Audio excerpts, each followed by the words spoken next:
Good morning, and welcome to the Daily Signal. I'm your host, Rimo, and it's Sunday, June 8th, 2025. Today's news is dominated by escalating conflicts and political tensions around the globe. We're tracking major developments from three key fronts. Ukraine faces what officials are calling the most devastating attack of the entire war in Kharkiv, while launching its own drone strikes on Moscow. Meanwhile, the crisis in Gaza intensifies, with reports of 6 people killed by Israeli gunfire near an aid site, even as Israel retrieves the body of a Thai hostage.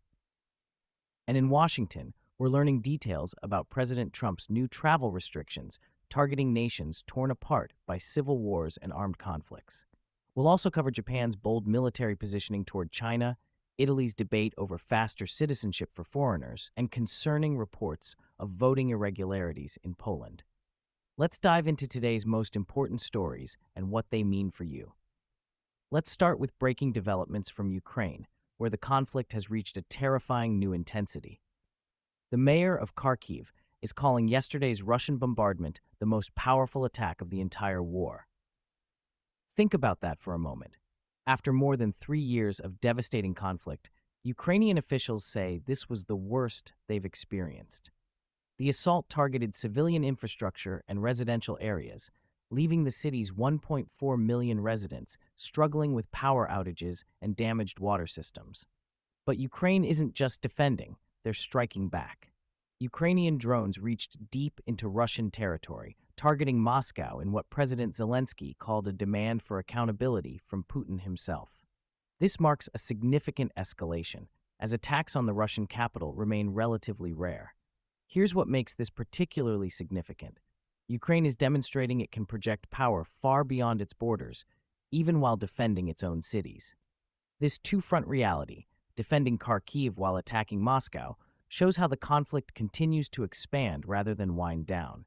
Meanwhile, tensions are rising over something as basic as recovering fallen soldiers. Kyiv has firmly rejected Russian claims that Ukraine is delaying the exchange of soldiers' bodies. These disputes over the dead highlight how even humanitarian gestures have become weaponized in this conflict. For the millions of people living through this war, today's news means continued uncertainty and escalating danger on multiple fronts. Moving to the Middle East, where the humanitarian crisis in Gaza has taken another tragic turn.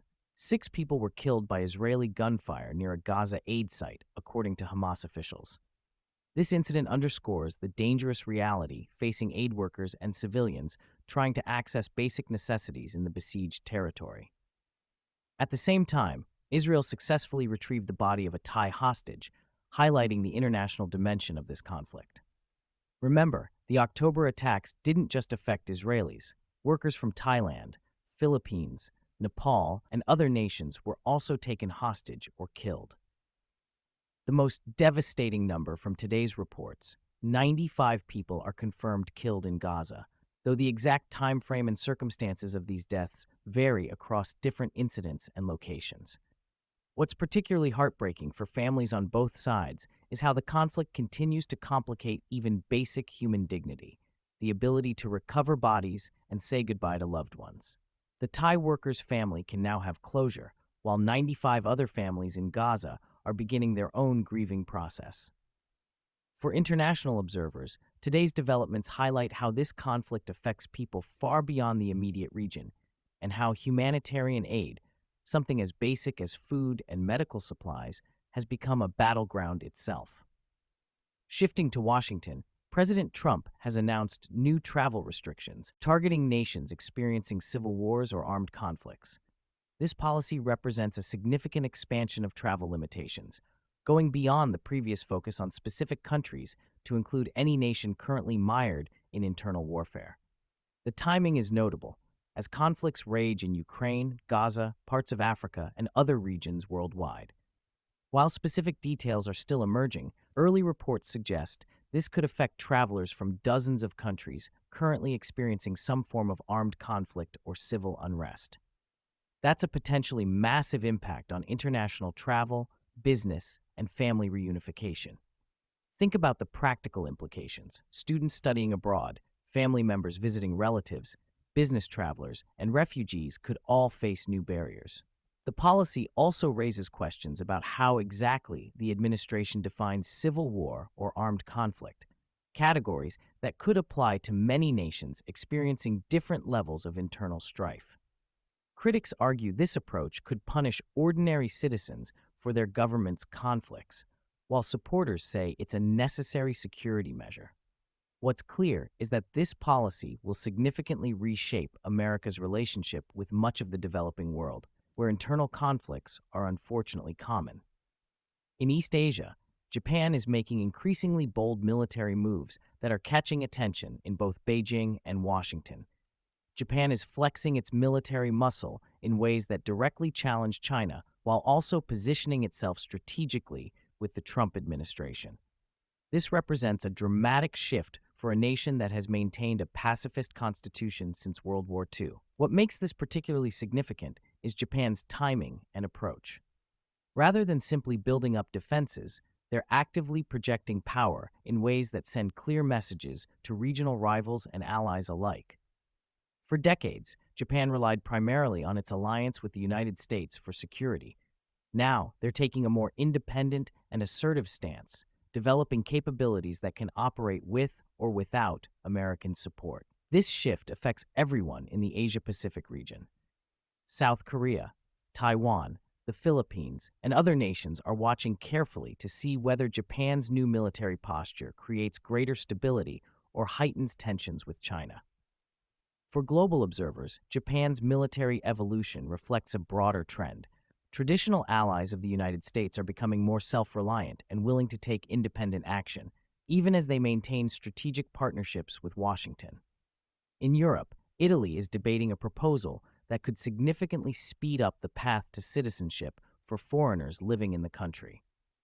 This vote comes at a time when immigration and integration policies are hot-button issues across Europe. Italy, like many EU nations, faces complex challenges balancing economic needs for workers with political pressures around immigration. The proposed changes would reduce waiting times and streamline bureaucracy for long-term residents seeking Italian citizenship. Currently, the process can take years and involves extensive documentation and waiting periods. What's interesting about Italy's debate is how it contrasts with immigration discussions elsewhere. While some countries are tightening restrictions, Italy is considering making it easier for established residents to become full citizens. This matters because Italian citizenship means European Union citizenship, access to live and work anywhere in the EU. So this isn't just about Italy, it's about access to opportunities across an entire continent. For the hundreds of thousands of foreign residents in Italy, today's vote could determine whether they remain perpetual outsiders or gain the full rights and responsibilities of citizenship. We're also tracking concerning reports from Poland where politicians are responding to allegations of voting irregularities. Poland has been a democratic success story since the fall of communism, making any questions about electoral integrity particularly significant. The country has also been a crucial ally in supporting Ukraine and maintaining NATO solidarity. While details about the specific irregularities remain limited, the fact that multiple politicians are publicly addressing these concerns suggests they're being taken seriously by Poland's democratic institutions. Poland's experience with authoritarian rule makes its citizens particularly sensitive to threats to democratic processes. Any voting irregularities, regardless of scale or intent, touch on deep historical anxieties about free and fair elections. For European observers, Poland's handling of these allegations will be watched closely as a test of democratic resilience in a region where authoritarian pressures have been growing in recent years. Returning briefly to Ukraine, there's a developing dispute over the exchange of fallen soldiers' bodies between Russia and Ukraine. Kyiv has firmly rejected Russian claims that Ukraine is delaying these exchanges. This might sound like a minor diplomatic issue, but it represents something much deeper about how this conflict has affected basic human dignity. The recovery and exchange of war dead is typically one area where even bitter enemies cooperate. The Geneva Conventions specifically address the treatment of fallen soldiers, and families on both sides deserve the ability to bury their loved ones. When even these basic humanitarian exchanges become points of conflict and propaganda, it shows how completely this war has broken down normal diplomatic channels and human decency.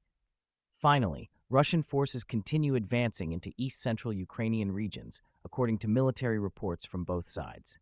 This advance occurs amid the ongoing dispute over soldier body exchanges we just discussed, highlighting how the conflict continues on multiple fronts: military, diplomatic, and humanitarian simultaneously. These territorial changes, while perhaps seeming small on maps, represent homes, communities, and livelihoods for thousands of Ukrainian civilians, many of whom face the choice between fleeing or living under occupation.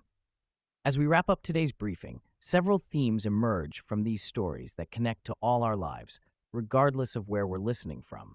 First, we're seeing how modern conflicts increasingly blur the lines between military action, humanitarian crisis, and diplomatic breakdown. Whether it's aid sites in Gaza becoming targets or disputes over recovering war dead in Ukraine, the traditional boundaries that once protected civilians and basic human dignity are under pressure. Second, nations around the world are making bold strategic shifts. Japan's military assertiveness, Italy's citizenship debate, and Trump's travel restrictions all represent countries choosing new paths that will reshape international relationships for years to come. Perhaps most importantly, today's news reminds us that behind every headline are real people. Families in Kharkiv seeking shelter from bombardment, relatives of the Thai hostage finally getting closure, foreign residents in Italy hoping for citizenship, and voters in Poland concerned about their democracy's integrity. These aren't abstract geopolitical developments. They're human stories affecting millions of people's daily lives, hopes, and futures. That's our global briefing for Sunday, June 8th, 2025. I'm Remo. Thanks for starting your day with the Daily Signal. We'll be back tomorrow with the latest developments from around the world. Until then, stay informed, stay engaged, and take care of each other.